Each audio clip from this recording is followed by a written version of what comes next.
Episode 6 of Outside the Box podcast. Last episode, y'all missed me, but y'all missing Haley. Yeah. I'm Jesse Plez. I'm Emma Tygo. I'm Michael Szubski. Yo, the Magic Man. Magic Man. Yeah, in the flesh. First podcast ever. Excited to see how I sound. It's actually, surprisingly, like, your voice doesn't sound as bad as you think it would. I hope not. The first one. Oh, well. Like, you have to get used to it. You know, when you, That is very true. So, Do you guys think you guys have gotten, like, better at speaking since you guys have first started this podcast? Yeah, 100%. Yeah. We just know how to flow off each other better. Mm-hmm. Yeah. Like, at first, like, we would have to come a complete stop for someone else to talk instead of just, you have to, like, going. edit so much out at first. Yeah, so. But now it's not. Yeah. We're Just here now. flows. Oh, yeah. All right. How did you even start, Magic? Because I was talking to Eli. I said you've been doing this for, like, forever. Yeah, so, like, I started actually doing magic in probably, like, the 5th grade. But, like, how I got into it, so, like, when I was in, I think, 3rd or 2nd grade, I was on a vacation in Florida, and my friend, like, the family that we were with, his dad just showed us, like, a couple of tricks, and unbelievable, like, actually pretty, like, good tricks, not, like, tricks that you would, like, just first learn when you start doing magic. Absolutely blew my mind. And then after that, I didn't start yet, but after that I became interested. I started watching, like, America's Got Talent and stuff like that. Mm-hmm. And I always ended up, like, rooting for the magicians. Mm-hmm. And then eventually just looked up on YouTube how to do a card trick. And ever since then, just started learning as much as I can. I stopped doing it around high school, and then I picked it back up around freshman year of college, because I don't even know why I stopped doing it in high school. Honestly, just kind of like the opinion of others. But then college, like, kind of changed that, I guess. I was about to say, like, the opinion of others, like, how much did that play a role? Like, Oh, now you don't care, I feel like. no, I don't give a shit anymore. Honestly, all right, so, like, well, I always cared in, like, grade school. It was hard to even do it when I was, like, in the 7th and 8th grade. I mean, kids would obviously make fun of it. And then high school, I went to a completely new school, didn't really know anyone, and I didn't want to be, like, that guy. Yeah. And then I actually went to college, and, like, when it was during COVID, so a lot of the times we would just have, like, kind of parties, not even parties, just, like, a couple people hang out in our dorm. Yeah. And they would all want to see magic, and I would just show them. And then sophomore year came around, and I joined a frat at OSU, and there was one night when everyone, you know, was drunk or whatever, and I showed one magic trick, and ever since then, everyone in my frat became obsessed with it. They were telling, like, surprisingly, like, they were the ones kind of telling me, like, you should go after this, like, this is what you should try and be doing. Yeah. It's so unique, and you don't really see many people doing magicians, let alone someone as young as I am. Yeah, for sure. I remember, I think it was, like, at Blossom. I remember, like, AJ did, like, a camp. I forget the guy's name. I don't know if you were part of that. Yeah, the Rick Smith Jr. camp. Yeah. Yeah, okay, actually, I kind of forgot to even mention that. That also sparked the entrance. It wasn't like one thing happened and that was when I decided doing magic. It was like a bunch of different factors, everything kind of coming together, and then at one point, I would say I just started doing magic. Well, I would just say the first time I started doing magic was really when I just Googled how to do a card trick. But I mean, yeah, and then just started learning all of, like, the fundamentals, I guess, like the basics of it, and then turning that into more complex tricks, I would say.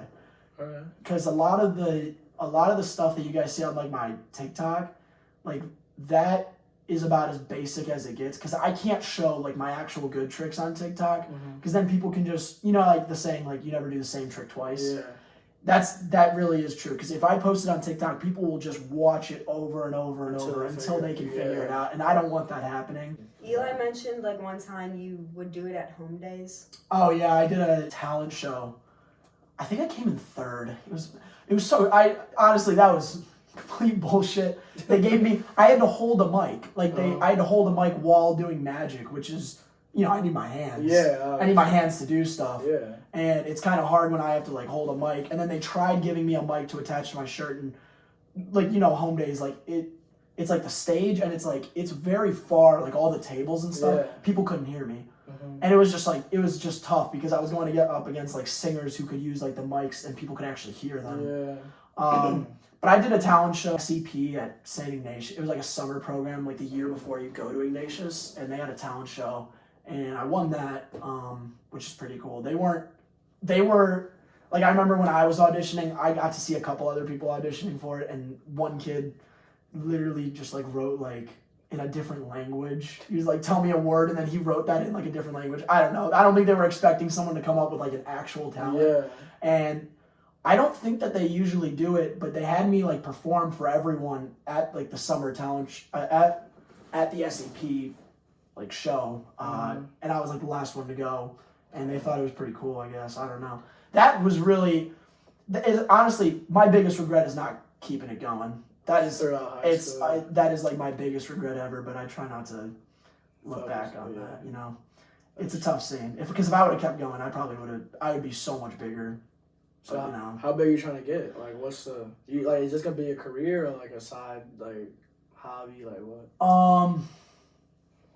It's tough. I don't know because I don't think I want to do just like I don't want to be like going to like venues and doing magic shows. I don't think that's my angle.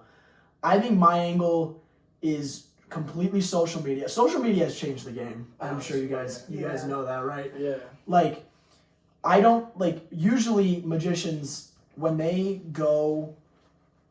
are trying to get big, they're just doing magic shows at venues until hopefully they can get somewhere like Las Vegas. Mm-hmm. Social media has completely changed that. I can get, like, now people can get famous for just doing stuff in their own house. Mm-hmm, and that's why when I kind of saw how TikTok was blowing up and how there were people on TikTok who, there's magicians on TikTok I see who are famous and I'm like, I can do all of that and better and I can be more personable than them.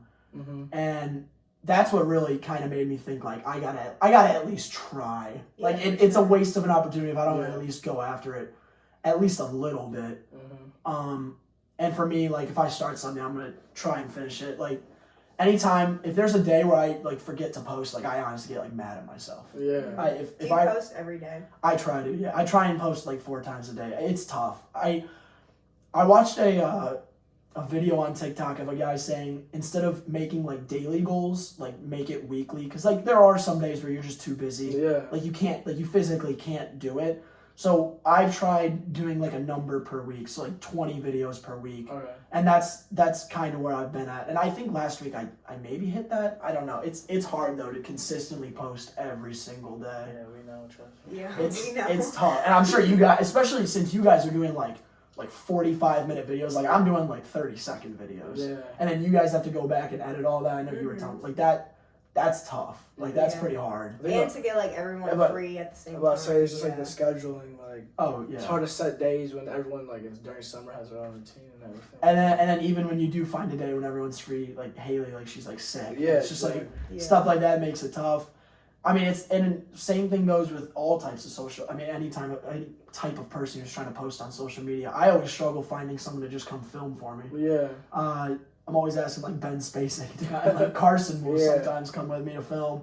But it's tough. Like days when I'm free and I want to go film, other people aren't free to come film, and then the days that they're free, like I just so happen to be doing something that day. Yeah. And that's honestly the biggest struggle. Like if I had the ability to do it at all times, I'd be able to post even more than 20 times a week.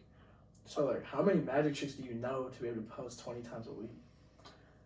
Oh god, I have a list on my phone. I'm not gonna count, but the number of tricks I know, probably upwards of 50, okay. I would say. But the thing is that out of those 50, like there's only like they all have like their own special category, right? Mm-hmm. So there's like tricks that I would do for like a stage magic show where like there's 50 people watching and I'm up in front of everyone. There's street magic videos where like there's street magic tricks where I go out and do it like outside without a table. Not having a table's really sucks because like putting cards on the table and stuff. So there's certain tricks that I can't do standing up, and then there's certain tricks I wouldn't be able to do just like for you guys right here, even if I did have a table. Mm-hmm. So it's just, it's tough deciding what tricks I want to, it's hard deciding what's like category of magic I want to go after. Yeah. Because like obviously the tricks that you do on a stage have to be bigger. Bigger tricks cost more. Yeah. And that's honestly the struggle right now. And then there's also the struggle of posting, being able to consistently post. Magic involves so much. First, you got to get a cameraman. Then you have to go, if I'm doing magic outside, I have to go drive somewhere like South Park, which is a 25-minute drive. And then I have to go to South Park. I have to do magic for multiple different people. And then I have to get good reactions because I'm not going to post something that's not a good reaction. Yeah. If it's not a good reaction, I obviously can't post it. And then out of those good reactions, I have to watch the video and make sure that the camera didn't see something that I don't want people seeing. Yeah. And then I have to go and I have to edit those videos. And then I have to line up the audio of my mic with the video. Yeah. It's a lot. It's so much more work than I thought it would be. I thought I'd just be able to go to a mall, do 20 tricks and be able to post all 20 tricks. It's not that easy at all. A whole video. That's why I like that firewall trick I do. That's really easy to edit, and that literally will take like 10 minutes of editing, and then I can just post it right on TikTok. Oh, and then there's also the editing I have to do on TikTok, like putting words up there and stuff like that. Yeah. It's a process. It takes so much time, and then I got like a job and I work 40 hours a week. It's tough, but I'm trying to make it happen. Yeah. That's respect. That's a lot of dedication. And I'm sure you guys with your podcast like that. You guys stopped for a little bit, a couple of weeks. Like you got to do that. Like it's hard to like consistently go at it. 100%. For sure. I used to remember when I was younger, like, I'd get mad like when my favorite YouTuber didn't post or something like that. But now I realize like you said, like it's so much more that goes into it than like just filming a video and uploading it. Like people look at. I've honestly gained so much more respect for people who like post YouTube videos and stuff like that. That's even more work than what I do. And honestly, doing social media is one of the hardest jobs that you can do. If you actually if you do it right, and if you're doing it right and you are actually like trying to be successful at it, not just like doing it as like a hobby, if you're actually taking it like a job, it's one of the hardest jobs that there is. No, I agree. Like, even I remember I used to watch like Logan Paul like every day getting stuff to do, the money can't and editing it like every single day to upload the next day. That's just crazy. The planning of it, making sure you got like he was always vlogging with like his boys, like making sure all of his boys could come and stuff like that. Like it's tough, and it like obviously I'm not gonna say it's harder than like being like a lawyer, because I mean being a lawyer is probably more difficult than social media, but I'm just talking like in terms of hours you have to put in, like it's similar. It really is. For like people who do social media full time, it's a lot of hours, especially if you're doing your own editing. The editing is that's what kills me, especially because it's so boring. Yeah. Like going out and doing magic for 5 hours is fine because I like it, And like that's the whole thing with me. Like I wanna do something that I like, but there's obviously the negatives that come with that.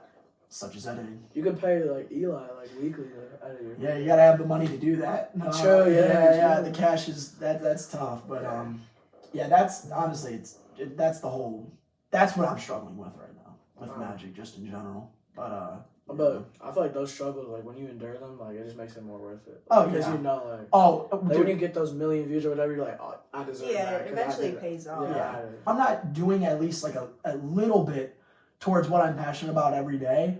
Like I feel like I'm failing. Like honestly. That's a good mindset. You all gotta take that to heart. That's a gem right there. Yeah, like I feel like everyone, if you have a passion at something, like you should be working at it at least every single day. Like you gotta at least put a little bit of time in it.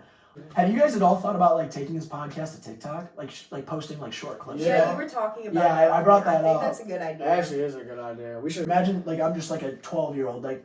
All right, I could either sit down and watch this 3-hour NBA game where, like, every once in a while there's a great play, or I could just go on ESPN's TikTok account, scroll through and see the best plays from an NBA game. Yeah. And so, like, kids, and I'm not saying it's wrong, but, like, why would a kid who's 12 years old be like, why would I sit down for 3 hours when I can literally just go see the best play from something within 30 seconds? 100%. Yeah, and that's why now on TikTok I'm realizing it does better if I literally just have the deck and I just say name a card, they name a card, I go through and that's the card.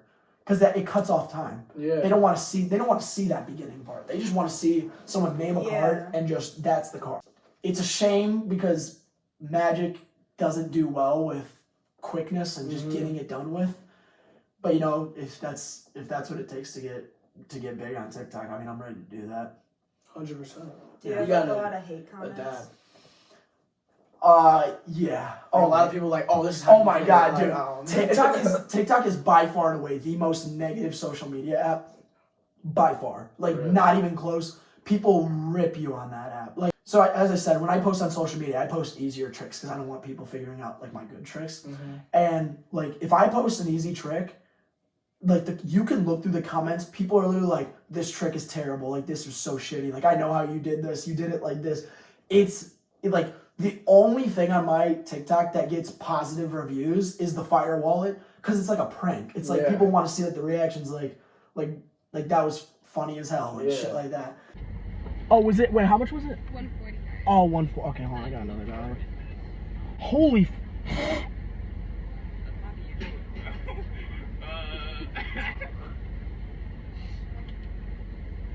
It was really on fucking fire.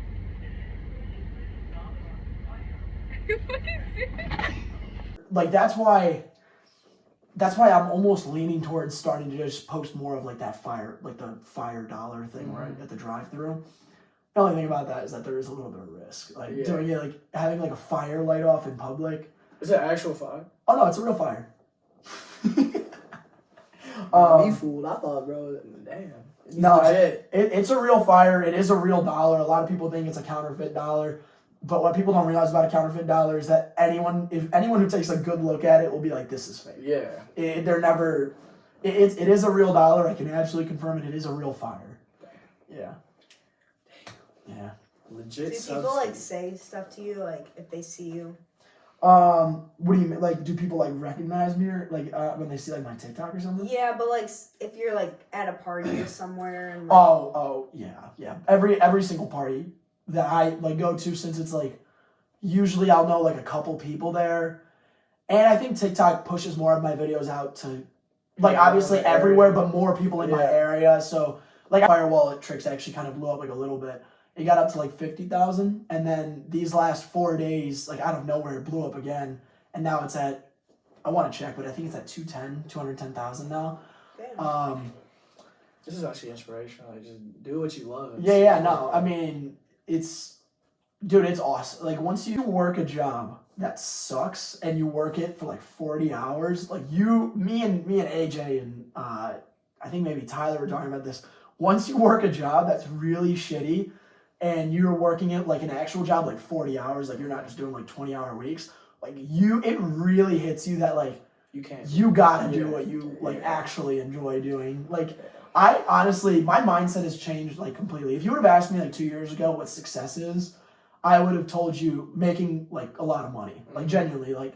But within the last 6 months, like since I started posting on TikTok, like success to me now is if I wake up every day and I'm like excited to go do what I do, even if it's obviously I gotta be making money doing it. I mean, money is still. It's not like I'm just saying. It rules the world whether you admit it or not. Yeah. I mean, you gotta be making money doing it. Like I'm not gonna be doing magic if I'm making $20,000 a year. You know, like I gotta be. It's to do it full time. Like I have to be at least making like a living doing it. Mm-hmm.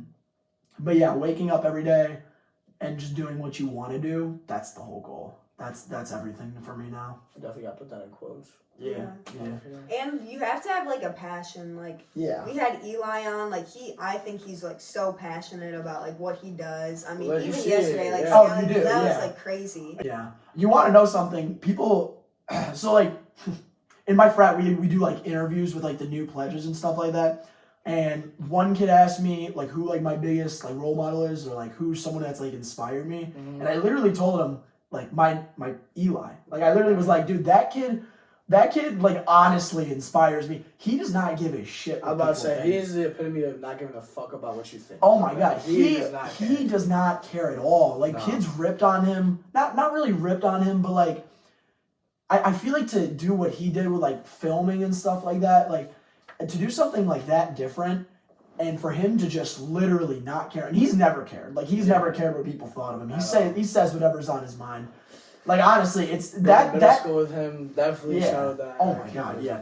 Like that kid, yeah, he inspired me to kind of go after magic a little bit, even though he probably doesn't know that. When he listens, if he does listen to this, he's definitely gonna put on the story like, hey, that's what I'm saying. Family for real, locked in.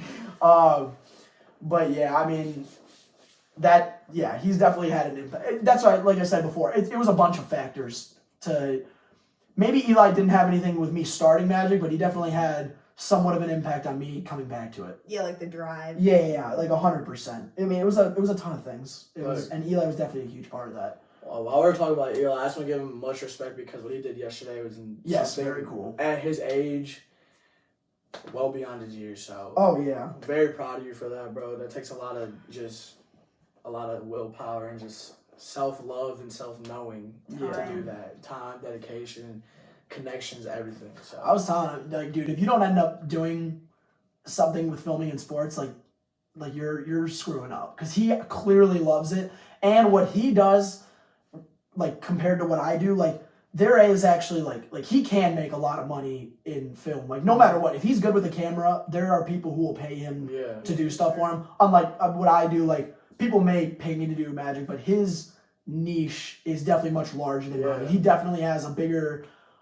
possibility of, like, not maybe bad way to put it, but maybe just making more money and like becoming more successful at it than I was. Although I did say money does not mean success, but yeah, I mean, he definitely has something going for him, and he's definitely got a passion for it. And I think there was the kid there yesterday who was filming on that second court. Yeah, his camera was like... Yeah, and he films for Rick Smith, actually. I asked Eli yesterday if I could get his number, but I was about to tell Eli when I see him after this, I was going to tell him, like, you should, like, low-key ask that kid about what he does. Yeah. I'm sure you'd be very interested in it. Yeah, 100%. But, that's dope, though, that you guys even if it's not, like, sports, like, just, like, a summer job or, like, even internship, like, that, put that on the resume, like, you can get somewhere. Yeah, I mean, I met a kid at OSU who does camera work for, like, real estate. Like, he will, like, kind of show out. He'll make a video of, like, a house, but he'll make it, like, very aesthetic and eye-catching, so that buyers want to see that. They want to see that kind of stuff.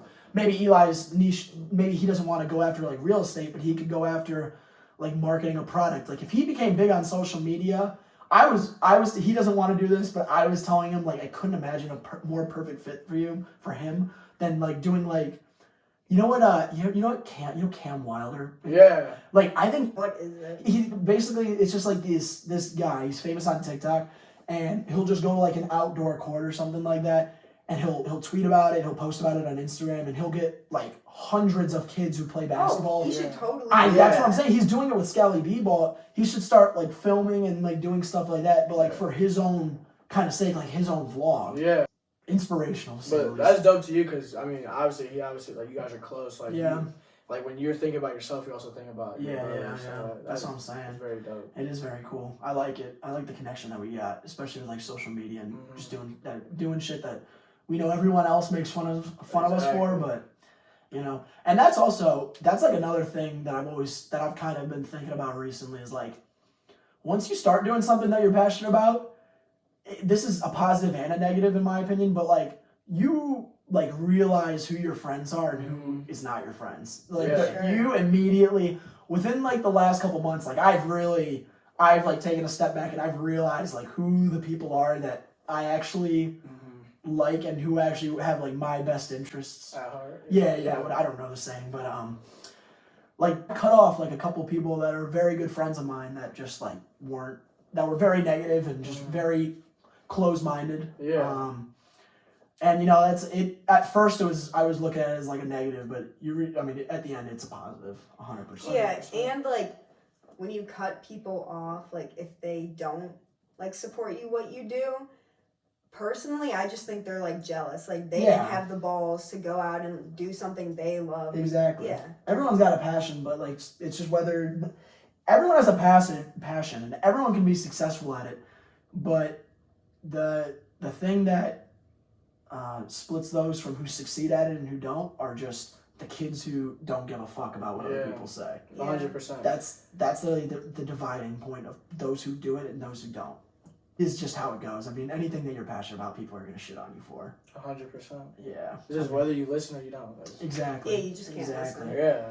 And you realize immediately, like, who your actual friends are. And I mean, obviously there are people in college who make fun of me for it, but I mean, my mindset and Eli's mindset, we have been saying this for years. I actually remember, I don't even know why I just randomly thought of this, but the first time I ever heard Eli say this was we were at a Cavs game and Eli was going like very crazy, like wild. And I was just like, dude, Eli, like sit down. Like, you are embarrassing. He was like, why? Like, I'm never going to see any of these people ever again. And honestly, like now that is like me and Eli's mindset. Like half the time, half the people that I'm meeting, even the kids that I'm friends with now, like a lot of them I'm never gonna see again. Like within 2 years, once I move wherever I move, and maybe I will stay in Cleveland, maybe I won't. Even if I move downtown Cleveland, like I'm not gonna see half the people I'm associated with ever again. Yeah. And it's like, why would I care what they think? And that's wow. I feel like this kind of. So yesterday I was at dinner with some friends, right? Yeah. And this girl was talking to me about how it sucks because she lost someone that she thought was like a close friend to her, but then. Like, she realized, like, it hurt her, but I was trying to tell her, like, it's really, like, it was, like, a blessing, you know what I'm saying? Because, like, that person cut themselves out of your life, but, like, what advice you have to people who think that, like, the friends that they have now, losing them are, like, is, like, the end-all, be-all? Like, what advice you have to say to someone? You just gotta, dude, think about it like that. This is how I personally think about it. You're gonna worry about one person when there's, like, 7 billion other people on this earth. Like, I think people are thinking they think, like I said, not closed-minded, but they're too small. They're too narrow with their thinking. They gotta broaden their thinking up a little bit and think like okay, I lost this friend, but who's to say like when I move to wherever, if you move to like Chicago, that I'm not gonna meet someone better in Chicago. Like people are just thinking like, oh, this friend from my hometown, like this is the only person who like made me like happy, who made me like feel some sort of way. Yeah. People gotta realize like there really is so much more to life out there than just like one person, one hometown, one city. But that would be my advice for anyone who like loses a friend. Just like fuck them, you know. If they weren't type shit. Yeah, if they weren't on your side, then they weren't a friend. Like they just like, it's as simple as that. If they were negative towards you and they like genuinely, there's like joking around, like kids will joke around with me about Magic, but like I can tell who's joking and like who's actually coming at me for it. And the kids who actually come at me for it, like they're gone. Like I don't even worry about them anymore. I just don't talk to them. Might have to put the sensors to the fuck.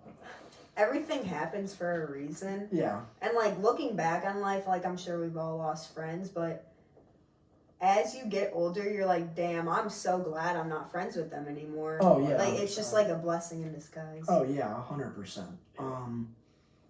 I mean, that's just how it goes. I mean, it's just how it goes. Like you meet. I mean, here's how I also look at it. Like, look at all the older people that you know.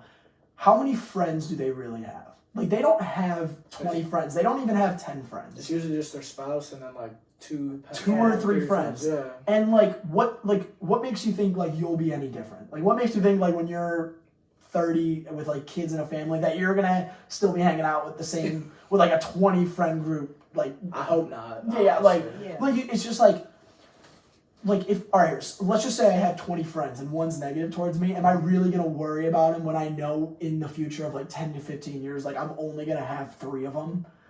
Probably not. Like probably not. Bro, this is actually one of the best podcasts. How we actually have. Yeah, for sure. I appreciate it. Very knowledgeable. Thank you. Very knowledgeable. I mean, and the thing is that all this knowledge kind of came to me when I started doing Magic. You went after a passion, and so that's how it is forever. Like that, people who go after a passion, like I'm sure they begin to realize this too. Mm-hmm. But I mean, it's just staying consistent with it.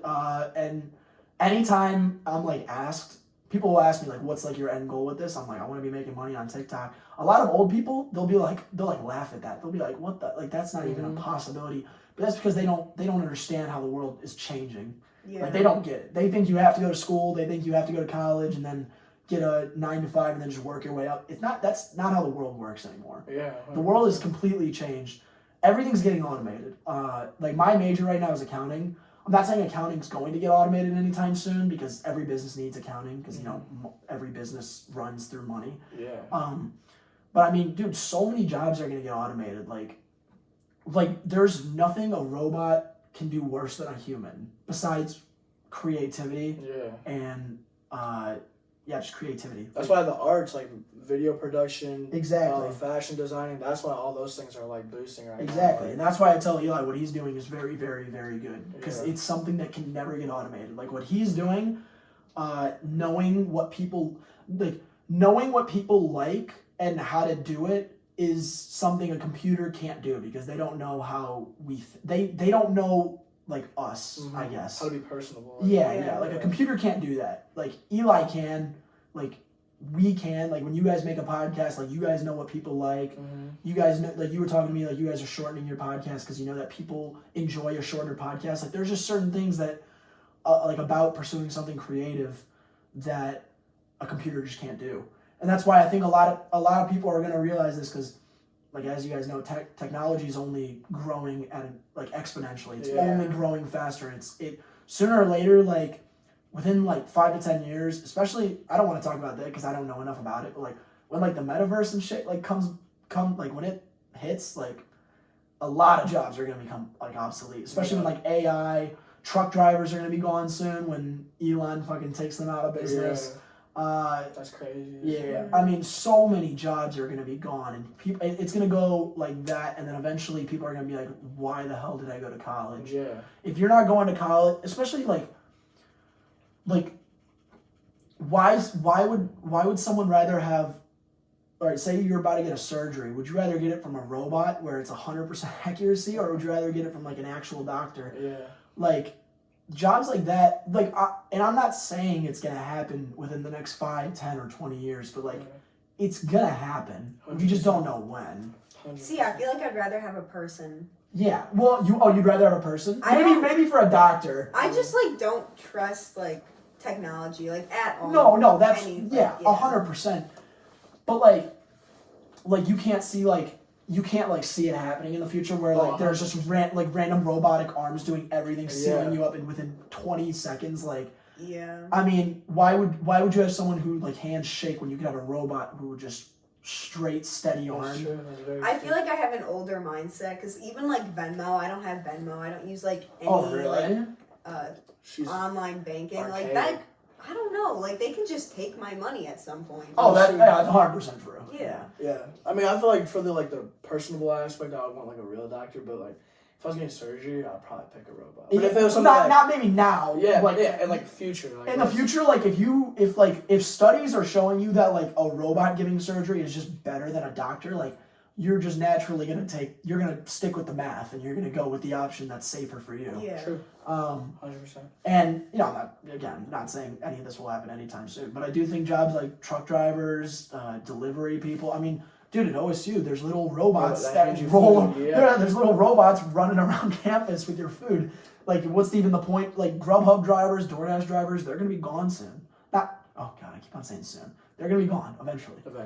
Eventually. But honestly, like soon, 20 years in the grand scheme of history is a soon. It's a short amount of time. Yeah. Not for a lifetime, but for history, definitely.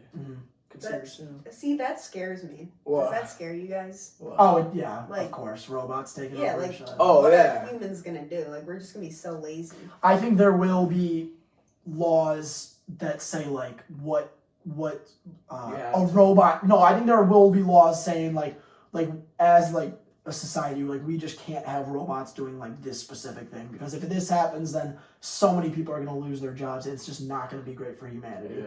I think eventually like that will happen when people start realizing that robots are just taking over. But yeah, I mean it's interesting to see. I'm excited for it, honestly. Like, will I be doing like, dude? There's like singers doing concerts in like the Metaverse. Like that's crazy. Am I gonna be doing magic in the Metaverse? Like, I don't fucking know. You know what I mean? No one knows what it's gonna be like.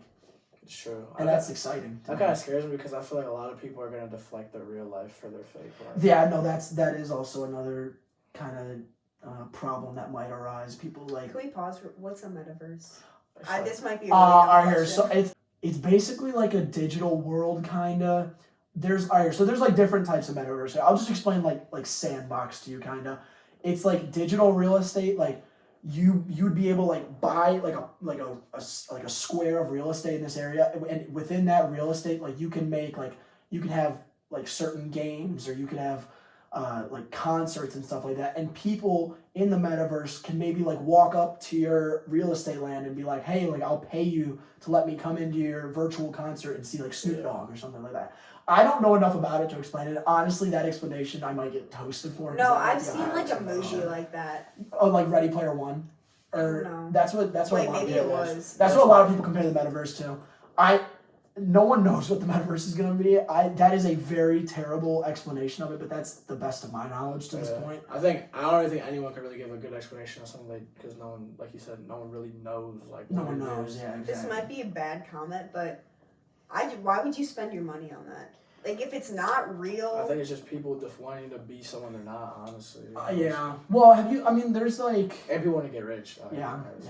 People are taking advantage of it, but like like Oculus, like a virtual reality headset, like if you've like played a game on there, like those games are very cool. Like why wouldn't you, like if people are gonna, again, that's why it's so tough because no one knows what it's gonna be like. Yeah. But if you've ever played like a video game on like an Oculus headset, like it's really cool. Yeah. Like it's better than like playing on like a PS4 with just like you're a controller. all engaged. Yeah, like it's you in that game, and it's like that's. Like, could you imagine playing like Fortnite and you're like actually the one holding the gun? Yeah. Like that's really cool to some people, and that's why, again, like that's why the metaverse it could take off, it couldn't. No When one knows. I was younger, I wish I could play 2K. Like Yeah, with, like my exactly. whole like body, like so like in control, like actually play against like LeBron. Like Yeah. like who wouldn't want, like you said? Who wouldn't Exactly, wanna do that? exactly. That's what I'm saying. But yeah, honestly. Hey man, thank you. I appreciate it. Thank you. Thanks. Yeah, thank you for being on. Thank you. Episode- Thank you for having me. Yeah. Hey guys, episode 6. Thanks for tuning in. This was Outside the Box. Yes, sir. Oh, cool. Yes, sir.